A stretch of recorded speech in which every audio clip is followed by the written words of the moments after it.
इस तरह ख़तरनाक रिप्लाई उसने दिया कि मेरे होश उड़ गए उसकी बात सुन के। एक बंदे ने नॉर्मली किस तरह से मुझे जहन्नमी बोल दिया। अस्सलाम वालेकुम वरहमतुल्लाहि वबरकातुहू। दिस इज़ माज़ वीवर और आज मैं जो बात आपको बताने वाला हूँ वो करीबन अब से 4 साल पुरानी बात है, जब मैं एक प्रैक्टिसिंग मुस्लिम बिल्कुल भी नहीं था और ये दाढ़ी वाड़ी जो टोपी वगैरह ये सब चीज़ें बिल्कुल नहीं थी। और उस वक्त मैं जो है म्यूज़िक लाइन में इन्वॉल्व था और उस वक्त जो है हुआ ये था कि एक नई म्यूज़िक वीडियो जो है लॉन्च हुई थी और मैं उसके करीबन 1 या 2 दिन बाद अपने एक दोस्त के पास, उसकी एक शॉप थी जहाँ पर मैं गया उससे मिलने के लिए। तो नॉर्मली जब मैं वहाँ पे गया तो मेरे दोस्त ने भी मेरी उसी वीडियो के बारे में, उसी सॉन्ग के बारे में ज़िक्र करना शुरू किया और हुआ ये कि उसने वहीं पर मेरा वो सॉन्ग प्ले कर दिया, जिसको हम दोनों, मैं और मेरा दोस्त जो है देखने लगे। अच्छा, इत्तेफाक से ये हुआ कि एक बंदा उसकी दुकान में, मेरे दोस्त की शॉप में एंटर हुआ और उसने जो है कुर्ता पजामा आई थिंक पहन रखा था और दाढ़ी और टोपी थी उसके पास। तो वो शक्ल से बहुत ज़्यादा जो है प्रैक्टिसिंग मुस्लिम मालूम हो रहा था और बहुत दीनदार लग रहा था। अच्छा, जो मेरा दोस्त था तो अचानक से मेरी वीडियो देखते देखते, मेरा सॉन्ग देखते देखते उसने नॉर्मली एक मजाकिया तौर पे उस बंदे से कहा कि जो भी उसका नाम था कि आप भी मास भाई की तरह से जो है म्यूज़िक वगैरह देखें वीडियोस वगैरह बनाने लगें और ये है वो है। तो थोड़ी सी उसने इस तरह से बात कही। तो जो उस बंदे का रिप्लाई था वो इस तरह ख़तरनाक रिप्लाई उसने दिया कि मेरे होश उड़ गए उसकी बात सुन के। मतलब उसने अचानक से जो बात कही, उसने एकदम से कहा कि मुझे जहन्नम में थोड़ी जाना है। उसका ये कहना, हालांकि इसमें बड़े कम अल्फाज इस्तेमाल हुए हैं, लेकिन बड़ी गहराई वाली बात उसने एकदम से बोल दी थी, जो मेरे आप ये समझ लें कि दिल से यूं पार, तीर की तरह से पार हो गई थी। अच्छा, उसकी उस बात को सुनने के बाद में मेरा जो पूरा का पूरा फोकस सॉन्ग में था, पूरा फोकस वहाँ से हट गया। इवन किसी भी चीज़ में से मेरा फोकस हट गया। मैंने एकदम से जो है मेरा पूरा का पूरा बिहेवियर चेंज हो गया। मैंने उसको कुछ रिप्लाई भी किया था, लेकिन क्योंकि फ़िलहाल मुझे याद नहीं और उस वक्त भी मुझे जो है मेरे जहन में ये नहीं था कि मैं बोल क्या रहा हूँ।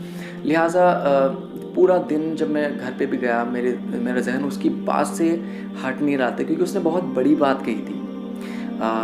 मैं अपने आप में सोचने लगा था कि मतलब एक बंदे ने नॉर्मली किस तरह से मुझे जहन्नमी बोल दिया। मतलब क्या इतना आसान है किसी को जहन्नमी बोल देना? सीरियसली, मतलब आजकल जिस तरह से लोगों ने एक दूसरे को का जो है ठेका ले रखा है कि फ़ला बंदा जहन्नमी, फ़ला बंदा जो है जन्नती। और होता ये है कि हम जब किसी को जज करते हैं तो उसके लिबास को या फिर उसकी सूरत को, उसकी जो है पर्सनैलिटी को देखकर उसको जज करते हैं। हालांकि अल्लाह को जो हमें जज करता है वो उसकी पर्सनैलिटी के से ज़्यादा वो अल्लाह जो है इंसान के अंदर वाली चीज़ें, यानी कि उसके अमाल को बुनियाद बनाकर उसको जज करता है। हालांकि अगर उस बंदे को चाहिए था कि अगर वो मुझे वाकई में समझाना चाहता है तो वो मुझसे पोलाइटली कहता कि मास भाई देखें, ये चीज़ अच्छी नहीं है, ये चीज़ थोड़ी सी गलत है, तो इसको आप छोड़ें और दूसरा तरीका इख्तियार करें। एक तरीका होता और अच्छी तरह से वो मुझे अगर समझाता तो ये बहुत ज़्यादा चांस वाली बात थी कि मैं शायद उसकी बात को सुनता और शायद समझता भी। लेकिन होता ये है कि जब हम कभी भी, आप आज़मा लें इस चीज़ को, जब हम किसी को हकीर समझकर उसको जो है लान तान जब हम करते हैं उसके किसी गुनाह पर कि तू इस तरह का है, तो बहुत बुरा है, तो इस तरह की जब चीज़ें हम करते हैं तो वो बंदा अपनी सरकशी में जो है और ज़्यादा बढ़ जाता है और कई दफ़ा वो बंदा जानबूझकर फिर गुनाह करता है कि मैं तो हूँ गुनाहगार, और वो फिर अपनी एक ज़िद पर आ जाता है। तो इस तरह से कभी भी किसी को जज ना करें, और वही गलती उस बंदे ने की थी। अगर वो मुझे समझाना चाहता था तो वो मुझसे अच्छे से बात कर सकता था, मुझे समझा सकता था। कई दिनों तक मेरा जहन जो है उसकी बात से बिल्कुल हट नहीं रहा था और आज भी करीबन 3-4 साल हो गए हैं, मगर जब भी मैं उस बंदे से मिलता हूँ मुझे वो बंदा दिख जाता है और मुझे फिर से वही यही वाली बात याद आ जाती है। उस वक्त जब उसने मुझे जज किया था मेरी टोपी ना होने की वजह से, मेरी दाढ़ी ना होने की वजह से, और मतलब मैं सिंगिंग कर रहा था इसलिए। हालांकि इंसान को जज करने का हक़ सिर्फ अल्लाह सुब्हानहू व तआला को है और इंसान दूसरे इंसान को जज करने वाला नहीं है, बिल्कुल भी नहीं है।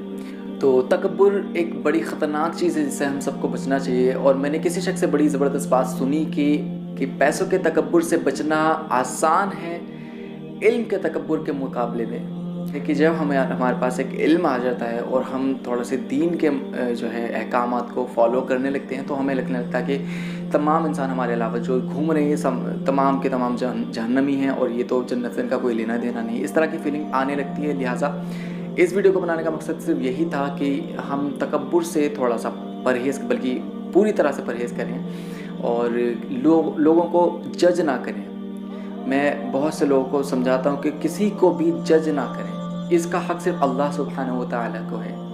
कोई बंदा अगर कुछ गुनाह कर रहा है तो इस्लाम ने जो कहा है, तो 3 दर्जे बताए हैं ईमान के। तो पहला दर्जा जो है वो ये है कि कि बंदा उसको हाथों से रोके, और दूसरा दर्जा जो ईमान का है वो ये है कि वो अपनी ज़ुबान से उस गुनाह को रोके, और जो तीसरा और सबसे निचला दर्जा ईमान का जो है वो ये है कि बंदा उसको, यानी जो बंदा गुनाह कर रहा है उसके गुनाह को बुरा समझे। बहुत अहम बात यह है कि उसके गुनाह को बुरा समझे, ये नहीं कहा कि उस बंदे को बुरा समझे। तो उम्मीद करता हूँ इस वीडियो से आपको कुछ नसीहत हासिल हुई होगी, और इंशाल्लाह इस तरह की मैं बाकी वीडियोस भी अपलोड करता रहूँगा। तो सब्सक्राइब कीजिए इस चैनल को और बेल आइकन को प्रेस कीजिए। इंशाल्लाह मिलते हैं नेक्स्ट वीडियो में। अस्सलाम वालेकुम वरहमतुल्लाहि वबरकातुहू। गुनाहों की आदत छुड़ा मेरे मौला, गुनाहों